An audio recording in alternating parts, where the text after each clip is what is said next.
पुण्यातील गंगाधाम चढावरील आई माता मंदिराजवळील रस्ता सध्या वाहन चालकांसाठी जीवघेणा ठरत आहे.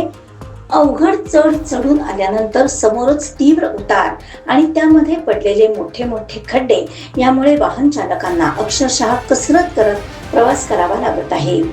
क्षणभराचा निष्काळजीपणा मोठ्या अपघाताला कारणीभूत ठरू शकतो. मंदिर में व्यवस्थापक हो और ये गंगाधाम से आया हुआ चढ़ सासवड़ और इस्कॉन टेम्पल के लिए जाता है और ये प्रमुख मार्ग है. हाँ, ये प्रमुख मार्ग आहे. तर इकडं काय सांगणार तुम्ही? तो चढ कमी करण्यासाठी काम सुरू केलं होतं. 4 महिने झाले. 4 महिन्यामध्ये तिथे आमच्या मंदिराच्या समोरचा रोड खाली गेला 5 फुटाने, परंतु अजून चढ ॲज इट इज आहे. 4 महिन्यात फक्त मंदिराजवळचा जो भाग आहे थोडासा तो तेवढाच फक्त झालेला आहे. खोदाई झाली आणि एक साधारण अर्धा इंचपर्यंत डांबर टाकून रोड त्यांनी केलेला आहे, परंतु अजून चढ काढलेला नाहीये. अच्छा. दुसरं अजून मंदिराच्या समोर राडा रोडा ॲज इट इज पडलेला आहे. आणि सगळ्यात महत्त्वाचं कोणी चौकशीलाही आलेलं नाही, कोणी पाहायलाही आलेलं नाही की कुणी परिस्थिती काय आहे. स्थानिक मंदिराच्या समोर इतके मोठे मोठे खड्डे झालेले आहेत. रोज ट्रॅफिकमध्ये अर्धा पाऊण तास तिथे ट्रॅफिक जाम होते. डिपार्टमेंटची लोक येऊन ट्रॅफिक कंट्रोल करीपर्यंत खालपर्यंत जाम होऊन जात आहे. आणि अर्धा रोड खांदलेला आहे, अर्धा रोड बाकी आहे. त्याच्यामुळं म्हणजे प्रॉब्लेम आहे. इथे सगळ्यात महत्त्वाचं म्हणजे इलेक्ट्रिसिटी बोर्डाचा हा जो बोर्ड आहे, काहीतरी साईन बोर्ड वगैरे काहीतरी आहे, तो निघत नाहीये. तो निघत नाही नसल्यामुळं रोडचं पुढचं काम थांबलेलं आहे असं ऐकण्यात आलंय.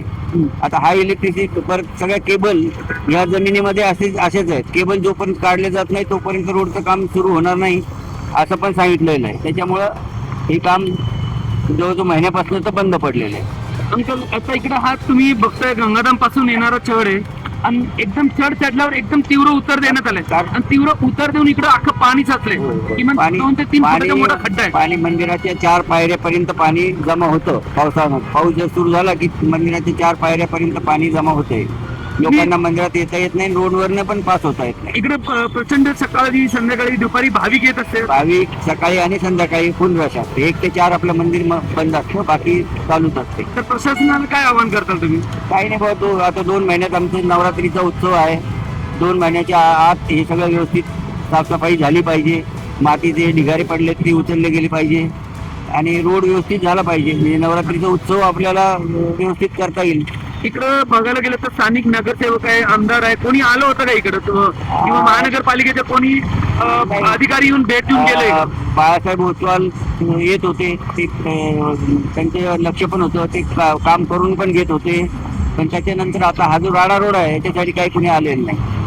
तर आता तुम्हाला 2 महिन्यानंतर तुम्ही म्हणता इकडं आता नवरात्री येते आणि भरपूर मोठ्या उत्साहात तुम्ही दोन्ही मंदिराचे कार्यक्रम उत्साहात 10 दिवसाचे VVIP लोक वगैरे बरीच येत असतात. तर त्यासाठी काय सुविधा तुम्ही करणार आहे? आम्ही काहीच करू शकणार नाही. जर राडा रोडा जर नाही निघाला तर काही करू शकणार नाही ना, कारण आमचं 10 दिवसाचा उत्सव हा कम्प्लीट इंडोर असतो.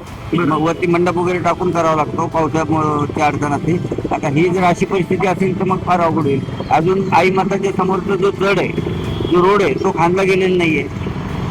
ते म्हणजे एक रोड खाली आणि एक रोड वरती, त्याच्यामुळे ट्रॅफिक जाम होती. मला वाटतं का अपघात होण्याची पण चिन्ह आहे? पहिला अपघात झालेले आहे दररोज चालू असतात. दररोज ऑटोवाले, 2 व्हीलरवाले दररोज एक दुसऱ्याला धडकतात. हो का? या खड्ड्यामुळेच? या खड्ड्यामुळे. आणि पाणी साचलेलं असतं. पाण्यामध्ये खड्डे दिसत नाहीत. पारस मुथा यांचा रिपोर्ट. तुमच्या स्वप्नातील घरासाठी एक विश्वासू नाव golden eye real estate. Sangli असो किंवा पुणे, कोल्हापूर, मुंबई व इतर महाराष्ट्रात कुठेही प्रॉपर्टी डीलिंगसाठी, खरेदी विक्रीसाठी तुमच्या विश्वासू पार्टनर. प्रॉपर्टी डीलिंग, रिडेव्हलपमेंट आणि रिअल इस्टेट कन्सल्टन्सी, सर्व सेवा एकाच ठिकाणी. योग्य मार्गदर्शन, पारदर्शक व्यवहार. आजच संपर्क करा. Golden eye real estate. Proprietor Shri Piyush Bhate, Sangli.